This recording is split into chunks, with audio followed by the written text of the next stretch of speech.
Në hollin e teatrit Migjeni është zhvilluar një aktivitet me rastin e 70-vjetorit të lindjes të Bruno Shllakut. Aktor miq dhe bashkëpunëtor të tij u mblollën për të ndarë kujtime dhe vlerësime mbi jetën dhe krijimtarinë artistike të tij.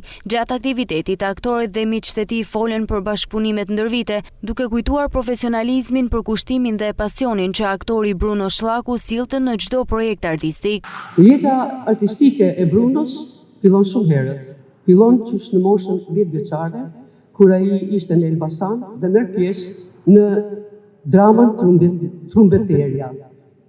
Pikërisht regjizor ishte teatrin, që ka qenë një ndër regjizorët që ka krijuar teatrin e Elbasanit, dhe më pas ka vazhduar po me këto mosha, ka filluar, siç tham, në 67-ën me Trumbetierën, pastaj ka vazhduar me Undhën e Zavalinajve, në 68-ën me Qelia numër 7, më vonë në 70-ën është angazhuar fuqishëm në lëvizjen amatore të qytetit tonë dhe në lëvizjen amatore kur është përfshirë deri në 82-shin.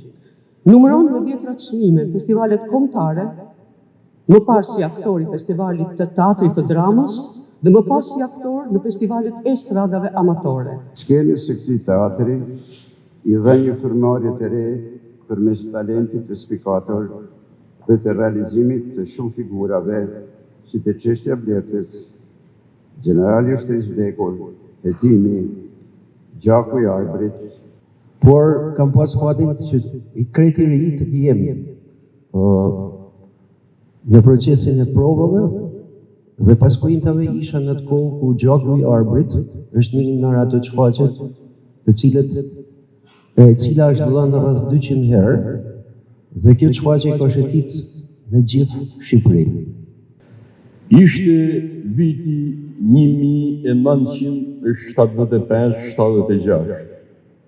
Teatri Migjeni po shkonte në një turne. Dhe autobusi kishte ardhur mbrapa. 2-3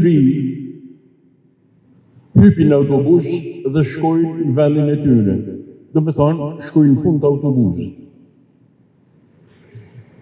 Në këtë kohë, vjen Rikard Liaria edhe thotë të këto dy, si keni një, edhe këto i përgjigjen, faleminderit mirë. Si e ke emrin ti? Unë kam emrin Agror. Po ti? Bruno. Jo. As ti se ke emrin Agror? Asi që ke emrin Bruno, por e keni emrin Teatri Migjeni. Bruno Shllaku është një aktor shqiptar ka lindur në vitin 1956 në qytetin e Shkodrës. Fillimet e tij artistike ishin që në moshë të vogël kur ai ishte vetëm 11 vjeç me trupen e teatrit Skampa të qytetit të Elbasanit, në të cilën punonte si regjisor babai i tij. Në vitin 1982 për vlerat e tij artistike do të emërohet si aktor pranë teatrit profesionist Migjenin të qytetit të Shkodrës. Roli i tij i parë do të jetë ai në dramën Gjaku i Arbrit e Fadil Karajës me regjitë artistit të popullit Serafin Fanku.